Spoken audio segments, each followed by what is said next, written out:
Hello, this is Tisha Huffnagel, voice behind the community calendar of WRFR in Rockland, and you're listening to WRFR LP 93.3 FM in Rockland, broadcasting also on W257BI 99.3 FM in Camden. We also stream on the web at WRFR.org, and at WRFR, we are all volunteers. We invite you to join us in giving voice to the life and creativity of our Rockland-Camden area. WRFR is sponsored by over 80 local businesses, and each hour we like to thank 4 of these sponsors. Please do note who they are and let them know that you appreciate their support for your local community radio station. The homesteads in Cushing and Owl's Head are home-like settings where seniors can age in place with excellent care at lower cost. More information at homeshareinc.com or 354-7077. Atlantic Baking Company is celebrating 10 years of offering a broad range of handmade artisan breads, muffins, European-style pastries, soups, sandwiches, and salads made from scratch every day. Atlantic Baking Company, located in downtown Rockland, next to the Strand Theater. Belfast Co-op, your community-owned source for good local food. Specialty meats, gourmet cheeses, fresh bread daily, craft beer, wine, bulk foods, local organic produce, and a host of other goods. Stop by our full-service deli for a quick bite or to grab a dinner to go. Open every day to everyone in downtown Belfast. Online at belfast.coop. The Belfast Co-op. Love local food. Boyne McKay Food Company, located in beautiful downtown Camden, feeding the masses since 1999, serving Equal Exchange Coffee, the original fairly traded organic coffee. If you'd like to learn more about ways you can contribute to the growth and vitality of your local station, give us a call at 594-0721 or visit our website at wrfr.org.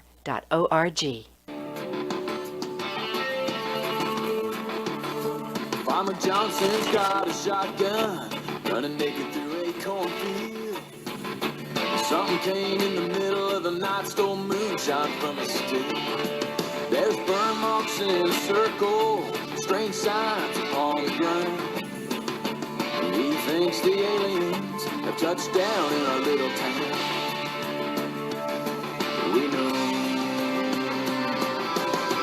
crop circles in the moonlight, meanest boys have been around.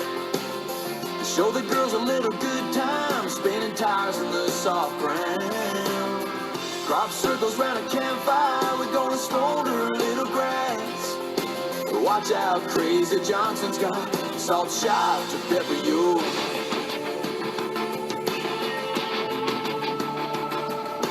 Johnson took his hat off, open mic at the town hall. Said we're visitors sitting among us from somewhere beyond the stars. You don't know them cause they like trouble, they drink our beer, they like fun. I even seen them with the mayor's daughter, driving around in a local boy's truck. Oh, but we know crop circles in the moonlight, meanest boys have been around. Show the girls a little good time, spinning tires in the soft ground. Crop circles round a campfire, we're gonna smolder a little grass. But watch out, crazy Johnson's got salt shot to pepper you. He says they're gonna beam us up, take us in our trucks. They're gonna beam us up, experiment on us. They're gonna beam us up, take us in our trucks. They're gonna beam us up, experiment on us.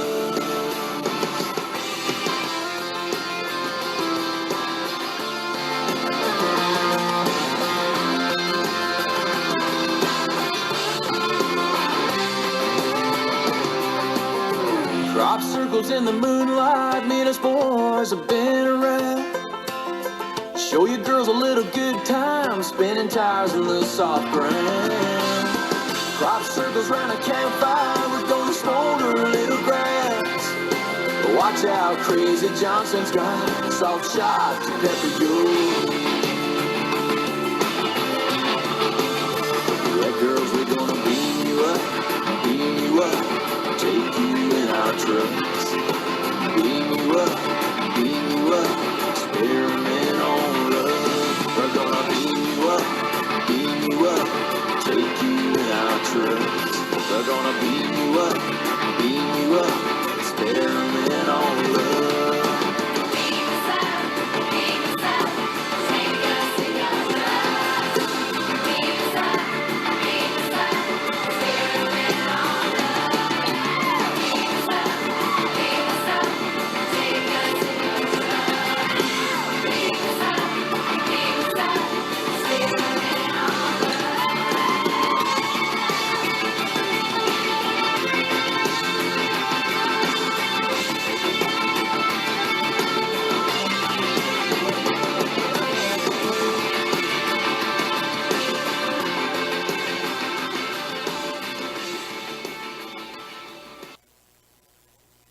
Hello, Rockland. What a beautiful day we've had today. It reminds us maybe that summer might really be happening this year, although it seems to be taking a long time. I think it was 43 degrees this morning, which is a bit of a shock, but it warmed up fairly quickly and turned out to be a beautiful day. So welcome. You have entered the zone of high strangeness, a place where the unbelievable is believed until proven otherwise. This is your host, Gary Wheeler, for the next hour, and hopefully you'll enjoy the material I have for you. I wanted to mention the theme song was called Crop Circles by Dean Brody, who's a country western star, I believe, and I think it's quite an accomplishment for the UFO group that there's actually a country western song that admits the fact that there are ETs and alien creatures around that are making these designs, these marvelous designs. Of course, in order to be a country western song, I think he got in there the pickup truck and a shotgun, a dog, and I think there was a girlfriend, of course. So today, callers are welcome. I want you to know if you call, you'll immediately be on the air when I answer the phone. Use first names only, or if you choose, you can be anonymous. The number here is 207-593-0013. That's 593-0013. Of course, interested in callers that have an opinion about the whole issue of UFOs and extraterrestrials visiting our wonderful world, and especially if you've had an experience yourself or possibly know of somebody who has, and you could relate the story to us, which is always kind of fun. And if you have questions, I'll do my best to answer them. I wanted to give a shout out here to some neighbors of mine who said that they were actually going to listen, which is really nice. So a shout out to Annie and Diana, and a special shout out, excuse me, to my daughter Laura, who's listening from Boston on the streaming part of the website where you can listen live on the website. Again, to remind you about digital cameras, that if you're out there snapping shots of your friends in the skies in the background, be aware that that camera, that little digital camera, is capable of picking up frequencies that we don't see with our eyes. So when you actually take your photo and put it up on your computer or print it, you may see things in the sky that you didn't see when you took the picture. And possibly one of those things you may see could be a UFO. So take note, kind of pay attention to your photos. Also wanted to mention, since we had that theme song about crop circles, that the site I used to give you no longer works. So there's a new website which I recommend you go to look at the crop circles. It's the address is www.lucypringle, just as it sounds, LucyPringle.co.uk. She's actually a photographer that is taking the pictures of many of these crop circles, and the website is very well organized. It has the pictures she's taken by month and by year, so it's a great place to research certain times and frequency of the crop circles. Of course, right now there's not much happening because the crops are just growing and not being harvested yet, which will occur in the fall. So we look forward to a lot more pictures of these fascinating geometric symbols. I want to thank my sponsors, Diverse Landscapes here in Rockland, and Eric Best, who is a good friend and author and a business consultant. Also, want to mention that our fund drive is still going on, and want to thank the people who have already donated, and those who haven't. I urge you to give a little bit if you can. We're trying to get the money together to complete this move over to the Lincoln Street Center. You can donate just by going on to the website, the WRFR.org, and there it'll give you instructions on how to go about donating. This week I was going to continue talking about the UFOs underwater, the submersible unidentified flying objects. As I did last week, I was going to continue that with a story about Shag Harbor, which occurred in Canada back in 1967. But instead of doing that, I noticed something on the internet this last week on a website that's called UFOinternationalproject.com. And the headline of this article was, "The Pope is to declare the aliens are coming on June 5th, 2015.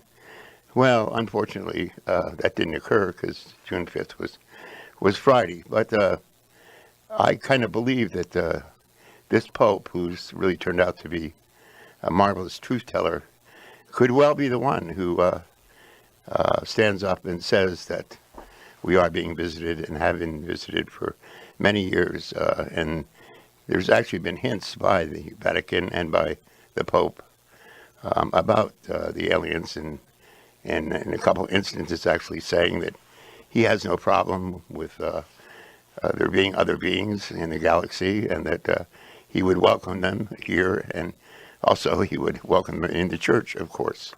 So it's kind of interesting that they're the ones who seem to be stepping forward and are actually intonating that this may be something that's coming, which of course is the beginning of saying that it's not coming, it's actually here.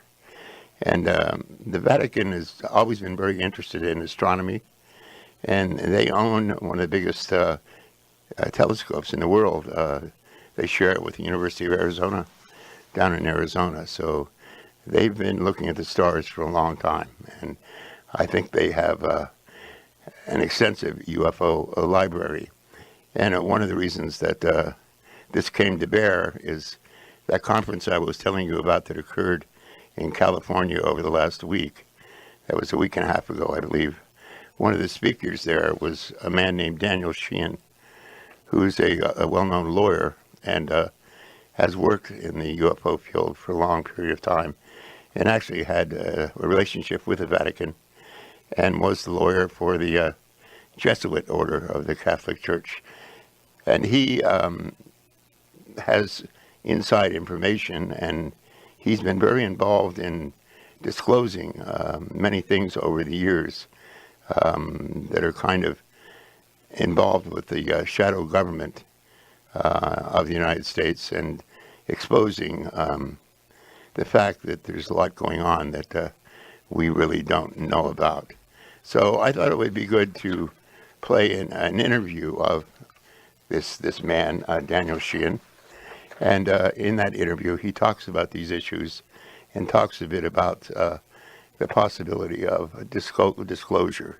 The man interviewing him is named Robert PERALA, and I believe he has a blog on YouTube where he interviews various people, especially around the UFO issue.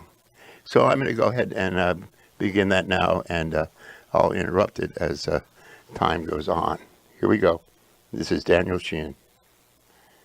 Hi, Robert PERALA with the PERALA Report, also the People's Voice in London. And we are here at the Secret Space Program Conference right here in San Mateo, California, where we're catching up with Daniel Sheehan, who is absolutely one of the premier speakers that you're going to find when it comes to law advocacy, civil rights, human rights, technologies, you might say. He is the author of The People's Advocate, a U.S. bestseller, as well as a constitutional litigation lawyer. Also a Harvard graduate and was in the Civil Law Review. For 20 years he was at the Christic Institute, now heads up the Romero Institute, and has handled extraordinary cases, including Iran-Contra with the Oliver North case, the Karen Silkwood case, which also was awarded Karen Silkwood, I believe, $10.5 million, and Watergate. So there you have it. Thank you so much for coming. Terrific, Danny. I really appreciate you being on our program. I'll just say this, you know, when I see you and I listen to your lectures and I see how you are moving people, inspiring people, touching lives, your commitment is to them. I'm often inspired by a very popular saying that goes, leadership defined is people making intelligent decisions that benefit the masses with often startling and incredible results. And I think of you when I hear that statement. That said, we are at the Secret Space Conference here. We've seen some things that are unnerving, a little unsettling, but at the same time, sometimes the truth hurts. And more than that, we have to reach out to the people, because if we don't inform them what's going on, well, you know the rest of the story. They stay in the dark and they stay asleep. And that's what we're not here for. We're not here to let you sleep. Danny's here to wake you up, so am I. Let's talk about a little bit about what we saw here at this weekend's conference and everything. You know, what do you come away with when you hear all the things that are going on here, such as these technologies like propulsion and anti-gravity? I mean, these are high-level sciences. Oh yes. Well, this is a subject. This issue of the potential breakaway civilization.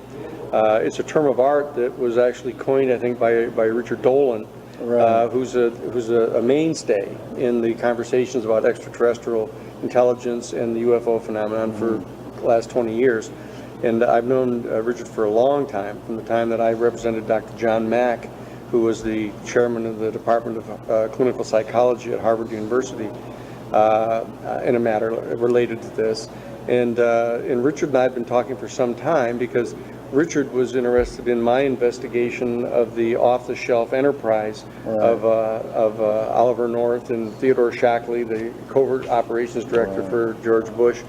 And he started inquiring about how deep this off-the-shelf operation went. This seemed to be going on completely in parallel with the normal public government that was publicly taking the position they had nothing to do with the Contras. They weren't providing weapons for them. The Reagan-Bush administration denied it regularly. And then we discovered that they were just flat out lying, that they were actually providing weapons overhand to the Contras, and smuggling cocaine back into the United States to use the funding. And as I dug deeper and deeper into it, I discovered that the American Central Intelligence Agency had been smuggling heroin into the United States for decades to secretly fund covert operations and assassination programs. And so I began to expose this. I actually brought the federal legal action against the off-the-shelf enterprise, charging that they were a particular venture of an ongoing criminal racketeering enterprise that had been going on for some 40 years at that time. And so I dug into that, and I laid it out in a major federal complaint in Florida. And eventually everybody came to know that that was true. But the entire constabulary, including both the Republican and Democratic Party and Congress, and everybody kind of mounted up to try to stop that from being publicly revealed. So you saw a kind of coordinated effort on the part of the established powers, including the New York Times and the major News 3 networks, to pretend like they couldn't figure out what was going on. This was just too complicated with all these kind of foreign names, you know, people in the Middle East. And, you know, we... I'll interrupt here. It appears we have a phone call. Hello, you've reached WRFR. Good. Yeah, hello, Laura. Hey. You're on the air. I'm trying to... Oh my word. Yes. How are you? Yeah, you go directly on the air. Oh, that's okay. We were trying to listen. I'm sorry. My mistake. No, it's all right. So it's not coming through on the streaming, huh? The live streaming seems to not be working. So I'm sorry to hear that. To let other people know. I'm sorry. Okay. Well, that's okay. We'll talk later. All right, sounds good. Yeah, take care. Love you. Bye-bye. Love you too. Bye.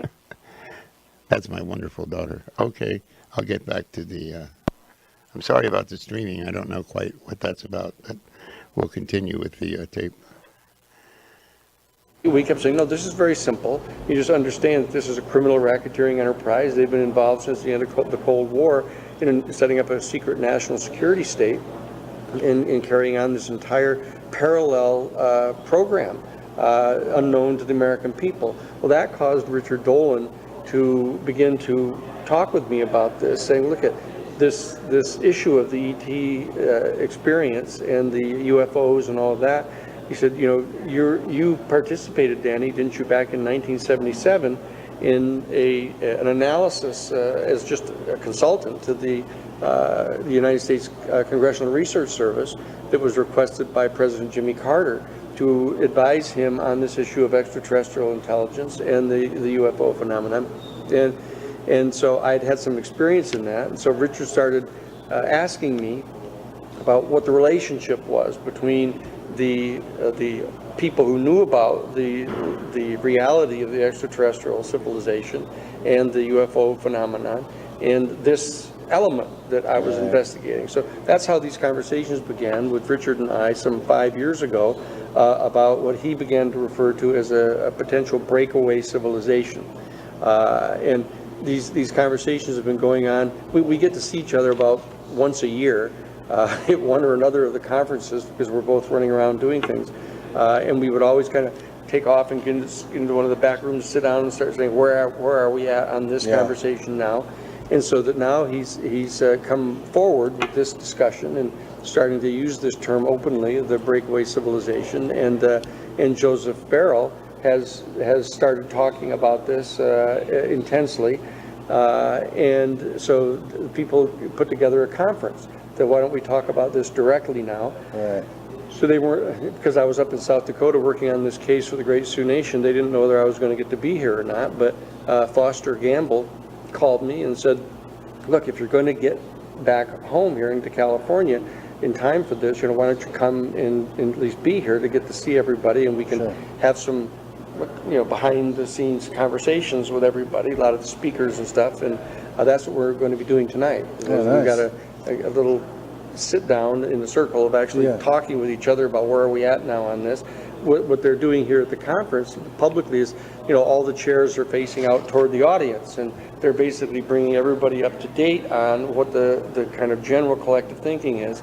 And tonight we're going to try to move that forward in conversations probably until 3 in the morning or something here. Wow. You know, to figure out where we're all at on this and what new information we have. So that's what's happening here at the conference. You know, there's always a feeling that the American public is feeling undermined. That's growing day by day. We have certainly the pressure. The government's facing, you know, the fact that social media is allowing everyone to talk to each other so much more quicker, share information, share files, and everything else. They're in the job of having a society and a culture to protect. And they're darn well going to, you know, see that that's covered. I'm always curious when you talk about a breakaway civilization. We talk about, you know, we heard things over the weekend I think were very interesting regarding some of the aeronautical and aviation technology that's going on, stealth technology, the B-2, programs that worked, other programs that were canceled, like Dick Cheney canceling the A-12 Navy plane at a loss of $4.7 billion. I ask myself, when I hear the figures like that, of these incredible offenses, how do these guys get away with it? Well, the short answer is that in October of 1947, at the end of the Second World War, they mobilized and set up an entire National Security Act in 1947, pursuant to the rationale that somehow there was this worldwide threat of communism trying to take over the whole world. As George Carlin said, you know, that's our job. Right. And so that they set up this national security state infrastructure explicitly. The Doolittle report. Sure. That was written by the principal author was William D. Pauley, wrote this thing saying, you know, that we are faced with an implacable enemy, and they're bent upon world domination at any cost, and we can no longer allow ourselves to be constrained by the normal principles of fair play. Right. And that we have to develop a clandestine force that is more vicious and more effective in destroying our enemy than they are of us. And that there may come a point in time when we will have to share with the American people this, what do you call it, kind of an unpalatable reality, that we have to engage in this kind of activity contrary to the American belief system. But whether we tell them or not, we're going to have to do it anyway. Right. And basically, so there was a rationale right there of setting up an entire clandestine dimension to our policies, our foreign policies. They were warned aggressively by a lot of the civil libertarians at the time that if you set up a force like that and loose them on the world, authorizing them to engage in sabotage and assassination and blackmail and all of the other things that they were doing against the Soviets, that this is inevitably going to come home. It's like setting up a secret police operation. And it is. And it has.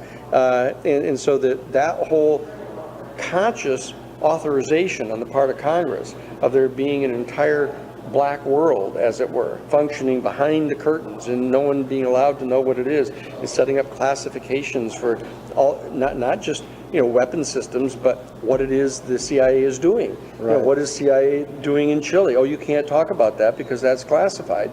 And so that when you set up an entire bifurcation between the normal things that you're told about on the news and that you find out in school, and this whole other black world where nobody is allowed to know about this except those that are participating in it, and you know perfectly well that what they're doing would be normally considered to be criminal, what they're doing. Right.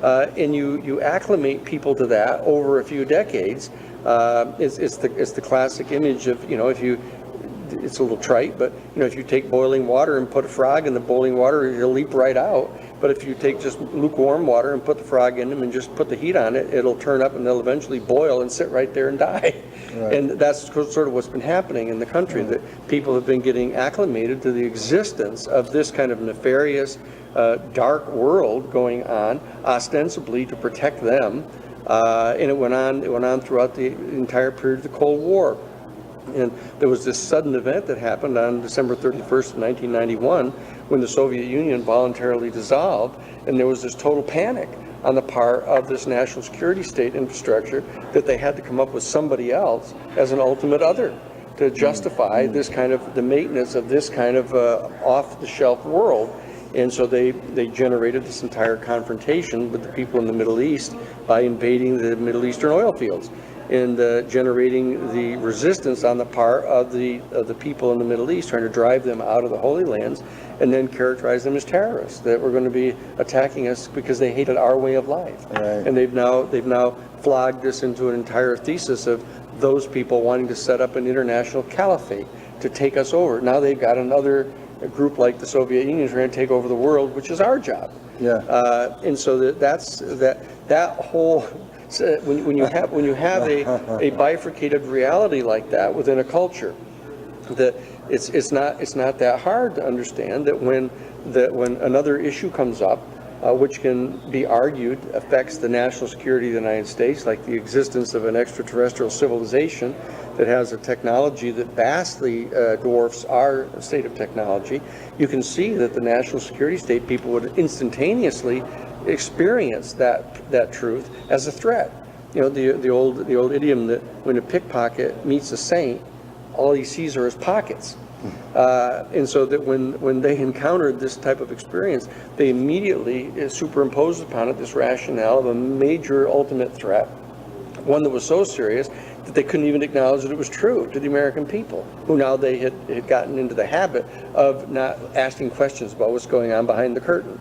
And so now we have this additional dimension of the dark state, of this entire issue of extraterrestrial intelligence and UFOs, etc. But these UFOs kept popping up everywhere. Over Mexico City, and people now starting to take photographs of them everywhere. Right. And people have all been saying, "Wait a second, what is this? What's going on here?" And And the state, the national security state, has been saying nothing. They're nothing.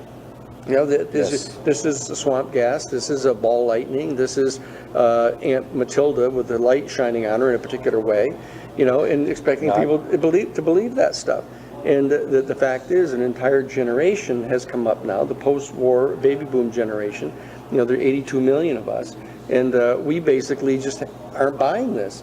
You know, I mean, from the time that we started turning 18 years old, and we're being told that we had to, you know, subject ourselves to the draft and be dragged, you know, 8,000 miles away to, you know, lay in a rice paddy and kill, you know, people who've lived there for, you know, 4,000 years with their families because they're a threat to us in some way. We started saying, excuse me, there's something not calculating here, and we began to challenge that. And when we looked beneath what that was all about, it became clear that our government was just stepping into the shoes of the French that had come in there in 1898 and established a colony. And when they were driven out at Dien Bien Phu in 1954, the United States just went in and took over the colonial endeavor there.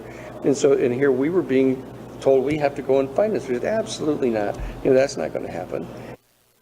Okay, I'll interrupt just for a second to remind you that you're listening to WRFR 93.3 FM here in Rockland and 99.3 in Camden, and also streaming, apparently when it works, at WRFR.org. Again, I apologize if any of you out there tried to stream and you couldn't. I'm going to say a little more about Daniel Sheehan, the person you're listening to right now, as part of the article that I mentioned to you before. This is a part of it about Sheehan. It says, Mr. Sheehan recently spoke at Contact in the Desert 2015. That's the conference which I mentioned, which is a landmark UFO conference in Joshua Tree in Southern California, where Daniel described what will be a historic papal encyclical decree calling for nothing less than the disassembly of the power structures that are destroying our civilization and preventing us from joining an enlightened galactic partnership. A man who appears to share the opinion of many truth seekers around the world. Most importantly, Mr. Sheehan went on to explain how Pope Francis wants to avoid the kind of chaos that engulfed the Catholic Church during the time of Galileo, when it was revealed the earth is not the center of the universe. For the next major shift in human consciousness, he wants to position the Catholic Church and the Jesuit order to integrate the reality of alien existence, as well as the evolution of a sixth faculty of human consciousness. Times are changing for religion and for the acceptance of aliens, and it is the leaders of each religion that have a responsibility to help educate the masses before Disclosure Day. So it's pretty profound stuff, and it excites me because I think it indicates that we're getting closer and closer to real communication. Okay, I'm going to go back now and play more of the tape. And so that we set up, as a generation, a challenge to that whole national security state mentality and began to inquire into what they were really up to. And we now have discovered what it is. I happen to have been, because I'm in kind of the senior class of the baby boom generation, I was fortunate enough to go to Harvard College and Harvard Law School and Harvard Divinity School and other places. I've ended up actually being able to play some role in our generation in focusing upon those questions, in using litigation and the legal system to try to raise up, you know, information to show what they're doing, hoping that we can politically bring this to an end. That's what I engage in, and that's why I end up being in the kind of places that I am, like this conference here. Right. It was mentioned here, and as well as other conferences that you and I have both been in. Yeah. The one world government, and we were having this conversation the other night regarding the one world government. That in one ways, you see these people. We always hear the names, like Rothschilds and Bilderbergs. We know these people exist, etc., and that there's this agenda to bring in a sort of world dominant between just maybe less than 60 people. There's been different theories about it. I gotta believe that while that's happening, and it is happening, that there is, it's always going to bring up a resistance in a lot of ways. Currency being devalued is going to affect everybody. It's going to cause a revolt.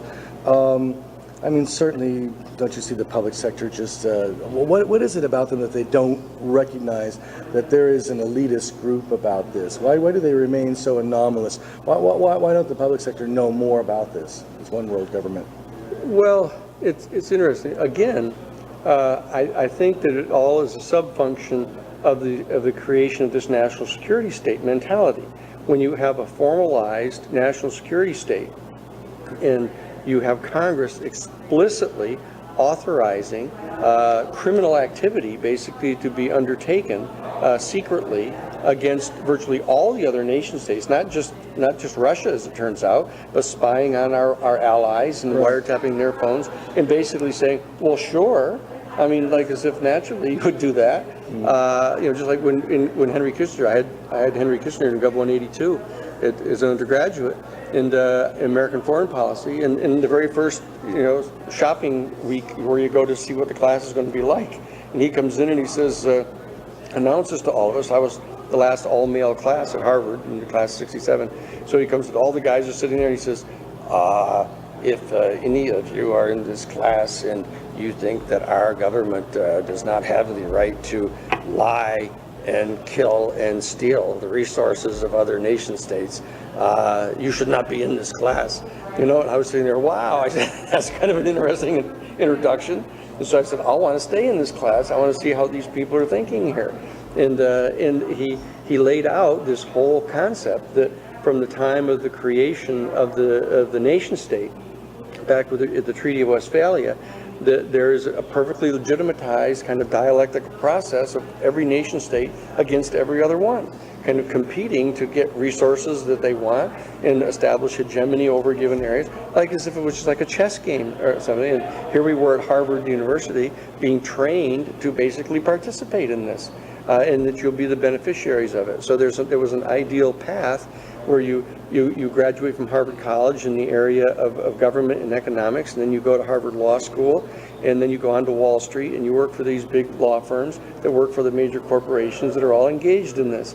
And so I happened to just spend, a dozen years, in that track, seeing what it was all like. And I thought it was a really bad idea, what they were doing. And so I stepped out of it and took the information that I'd been able to get during that time, which led all the way up to the level of my getting to see all 47 volumes of the Pentagon Papers, including the sections that the New York Times never did publish, about the heroin smuggling and the assassination programs and everything that only came up later in the Church Committee hearings. But I'd seen all of that at the time. I'm going to interrupt for a second. I've had a request to repeat the telephone number here, which is something I should remember to do. The number here is 593-0013. That's the studio number. Okay, I'll go back to the video now. And was puzzled by the fact that the New York Times Board of Editors wouldn't publish it. And I kept saying, whose side are these people on? I mean, what does that mean? All the news is fit to print. Fit for whom to print? Right. And so I got to see the inside of this thing for a long time. And when I left F. Lee Bailey's office after, discovering the involvement of the people in the Watergate burglary and what their relationship was to the killing of President Kennedy in '63, I just went back to Harvard to study comparative social ethics, and ended up getting drafted to become the chief counsel for the Jesuit National Headquarters. So I spent a decade in Washington, D.C. as chief counsel for the Jesuit order, the largest order in the Catholic Church. And they make up most of the academicians in the Catholic Church and the scholars and the diplomatic force. And so I got to meet all these people and got an additional look from kind of the inside at how they relate to the power structure. And so what I've been trying to do is take that information that I've learned in those places and bring it out and share it with the people and try to figure out how we have to amend the structural sources of injustice. Right. And that's my job. My vocation is to do that. And so you come to a situation like this where people are starting to become upset about the fact that they've become convinced that our government structures are harboring this horrendous lie and telling us that there's no such thing as still saying there's no such thing as extraterrestrial intelligence, not even just saying they haven't met them or talked to them, they're saying it doesn't exist because we haven't seen them yet, we haven't proved it yet. And so the people are upset about this, they're convinced that it's true, and they want to know what's going on. So, so YouTube and all these social media channels, little networks are popping up with just startling revelations on this. Yes, that's right. I mean, don't you think that the government, aside from the government, let's talk about the executive branch for a second. Yes. When you go to the president's office, we always know that if you look, you see that the president doesn't take any position on the extraterrestrial question. Because in a lot of ways, if he does take a position on it and he says, well, this is my feeling on it, or the public sector goes, well, wait a minute, you're just now talking about it? Why didn't you say something on it before and everything? So do you notice how there's never any word on the extraterrestrial question from John Kerry? There's never any from the president himself. Well, there's as Richard Dolan has demonstrated in his classic 2-volume set of the UFOs in the national security state, he's actually, through the Freedom of Information Act, extracted hundreds of documents from inside the national security state infrastructure, demonstrating a conscious program that they were engaged in to attack and destroy the reputation of anybody in the professional field that might be credible, that is going to talk about an experience they had or something that they've discovered, and that they were directed to assault these people, their reputation, and destroy them if they could, ridicule them. And they've set up a major conscious program from inside the national security state to reach out and destroy the reputation of anybody who might be credible who talks about this issue. That's how frightened they are about this getting out. And so those who want to stay inside the power structure and derive the benefits of being part of the power structure know that they shouldn't talk about this stuff. And so that's why they avoid it. They just won't talk about it at all. I don't believe it's so much because they're afraid of being criticized for having concealed it for this long, because Obama could always take the position, look, I just got here. Right. I haven't been in a position to know about this. That's why Jimmy Carter, as soon as he got there, he said, hey, I think it's the right thing to do. Sure. Bill Clinton did the same thing. Why don't we get this information out? And it didn't take them very long to discover that wasn't going to be a good idea on their part. Well, they get ridiculed. Yeah. Well, they get removed from office is what they get. For some other reason. They're in the job of a culture and society to protect. And that's right. And then they look like, well, wait a minute, we don't have complete control over that. But no one really does. Well, that's one of the questions. That is one of the questions that is on the floor here is there any group that does have what is effective control over all of this? Is there some kind of group that exercises effective control over these things? Is the world kind of basically in chaos and there are different factions struggling all over the place, or is there some kind of centralized, conscious, intelligent group that is coordinating what's going on, and most of the stuff is intentional? I guess that would make people who are afraid of just chaos as such feel better. At least there's somebody in control. But I think for most of us, when you recognize that there's some kind of completely clandestine group that is secret, that is in control of everything, and you're not surprised to find that they exercise that control for their own selfish interests for the most part, one shouldn't be terribly surprised about that, but one shouldn't support it. Because there's the mythos, at least in Western civilization, of a democratic self-governance. But as we know, this is an existential process by means of which we have to really make that true. It's that thing that you've got a republic if you can protect it, if you can keep it.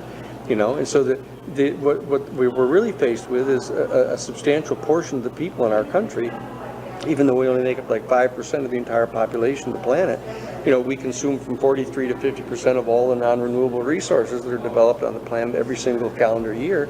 And so if you start distributing that out among our 5%, it's a temptation to stay, quiet and kind of enjoying this and, getting to get up and do whatever you want to do and go to the movies and buy whatever you want whenever you want it and go to the store and buy whatever food you want. I mean, it's like people live like kings and queens have never lived in the entire history of the human family.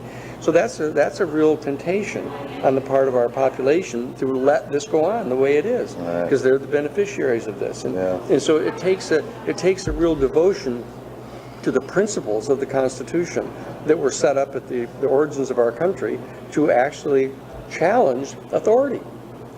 Even though you're benefiting from it, to challenge it, not let them get away with violating these principles. Most of the people would say, oh, well, it's okay. You want me to give up some of my constitutional rights? Okay, I'm not using them anyway. You know? And so that they don't feel any particular loss. But what I want to do is I want to help train people to use their constitutional rights all the time. You know, to speak out, to be critical of you. I remember when I was, when we were doing the Iran-Contra case, some people threatened to kill me. The 2506 Brigade people were they put out a contract to kill me. And so that all the people on my board, the Christic Institute, said you have to go and get a life insurance policy for like $1 million. So I had to go up to the Mayo Clinic up in Rochester, right? So I'm going up to get this physical I've got to do. And the people realized I was in town, in this little town of Rochester. So they asked me to go over and address the entire student body at the high school at Rochester, right? And so they said, oh, well, he was the founder of the Civil Rights Law Review at Harvard Law School, and really great. Let's have him talk to our kids, right?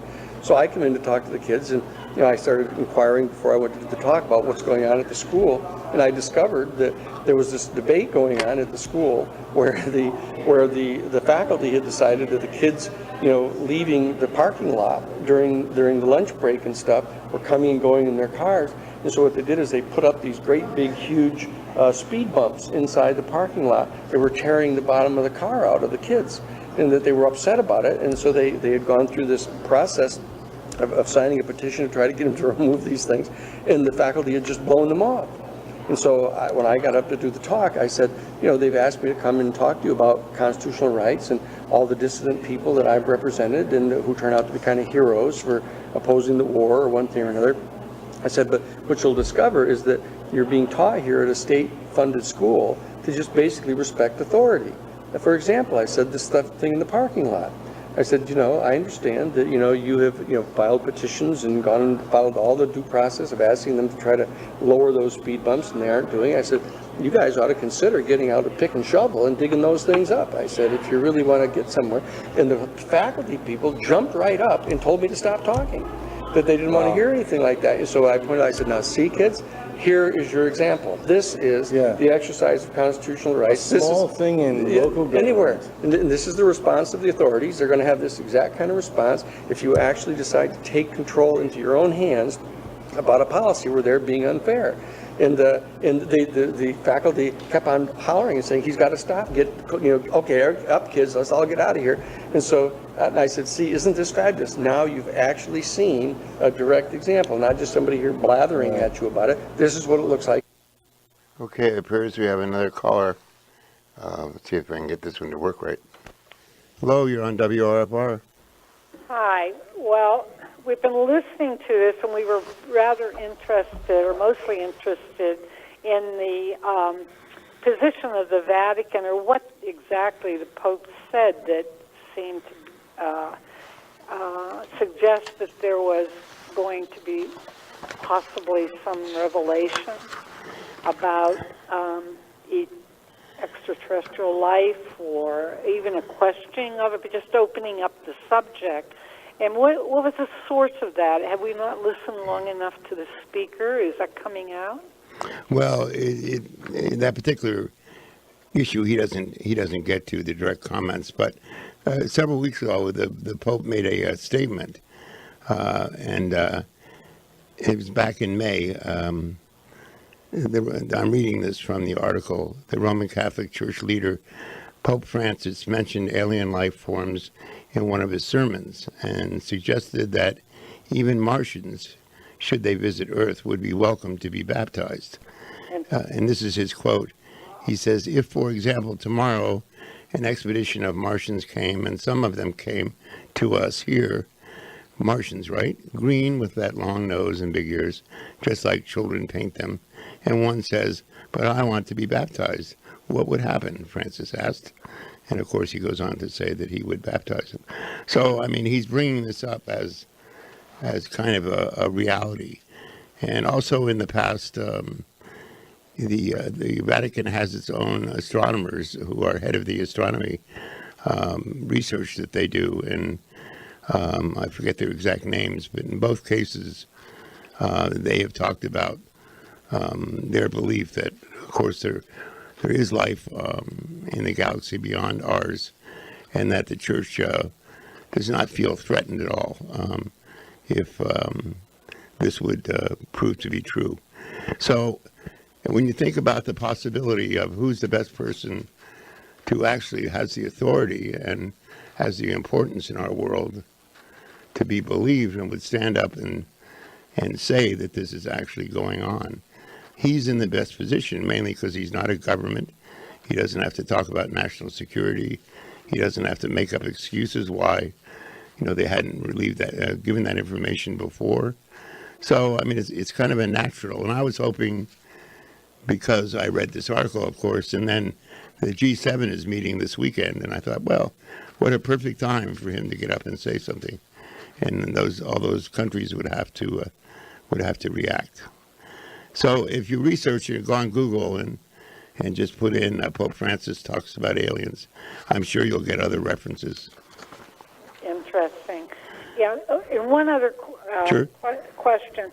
What, does the Church have trained scientists? I mean, are these priests with an avocation for? Yeah, they're actually part of the Jesuit order, which is the kind of the intellectual order of the Catholic Church, and they do have degrees in those fields. And the Vatican astronomer, especially, is extremely well educated, and as I mentioned, they have the biggest, one of the biggest telescopes in the world down in Arizona that they share with the University of Arizona, but the Vatican actually owns it. So they've been looking up at the stars for a long time, and who knows what else they're looking at. Yeah. So it's, I think it's fascinating. Yeah, I do too. And I think that I've read that there also was a large telescope, maybe in Australia, someplace in the Far East, that also was manned or staffed by priest astronomers. Yeah, I think that's true. Yeah. Yeah. Yeah, they're they've been very active in a lot of things, although it's been held very secretly until this Pope, who seems to like to tell the truth. So stuff is coming out, and which I think is how this whole thing's going to unfold. It's going to be in that fashion. So we'll just have to see what's going to happen. Oh, interesting. Yeah, okay. Program, Gary. Yeah, thank you for calling. All right, I'm going to return to this video. This audio is just about over. In real life, but they've never invited me back. Anyway, so it's that kind of thing, that kind of training, and we're now, as I said, the senior class of the boomer generation is in the process now of trying to establish a partnership with the members of the millennial generation, the young kids that are between maybe 31 years old now down to about 7.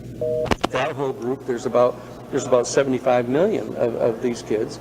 And so that there's an alliance that needs to get formed between the millennial generation and the baby boomer generation to mobilize to actually take control of our own government.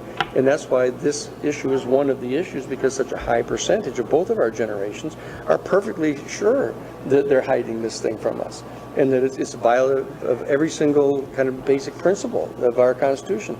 So I think it's a good organizing device to mobilize people to do something about this, You're a way shower, certainly a leader in the transition team of making a big difference here. And also want to remind people, check Danny at the Romero Institute.org, which are doing great work for the Lakota and humanitarian relief effort. I think we're going to get a part 2. I'm hoping we're going to get a part 2 so we can talk specifically about what you're doing there with the Lakota. Sure. No, I'd be happy to do that. And that'd be great. And give my best to Sarah. I will do that. As always. I will do that. Everything. We're here at the Secret Space Conference. This has been Danny Sheehan. This is Robert PERALA.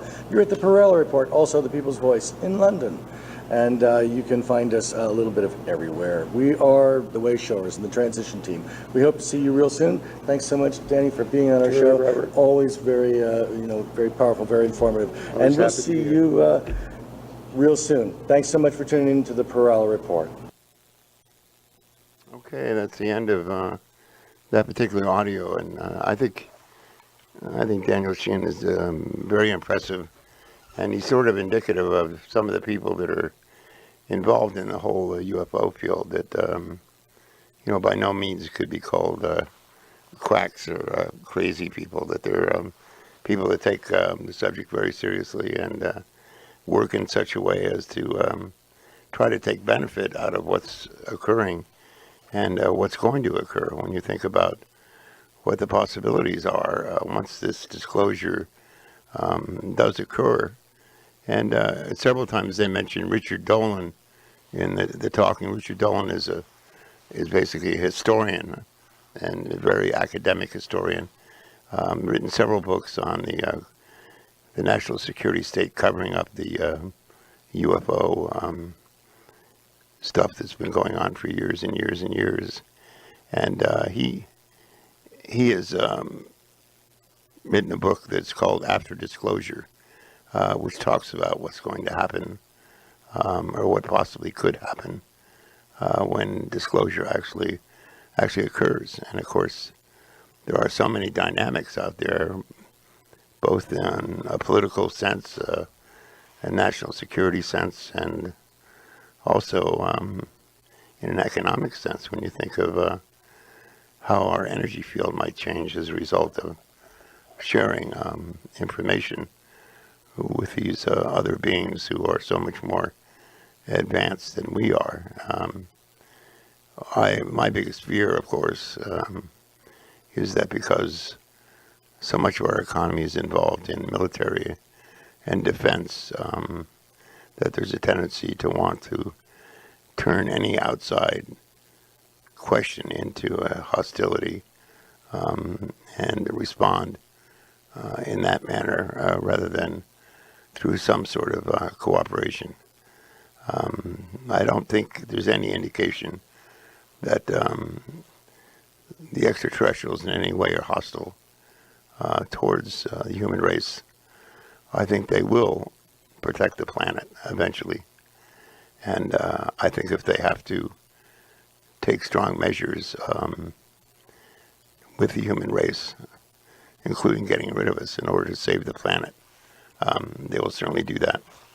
But I think there's options before that occurs, and certainly one of the options is the beginning of the process of disclosure, whereby we as a world accept the fact that these beings exist and they've been here, who knows for how long.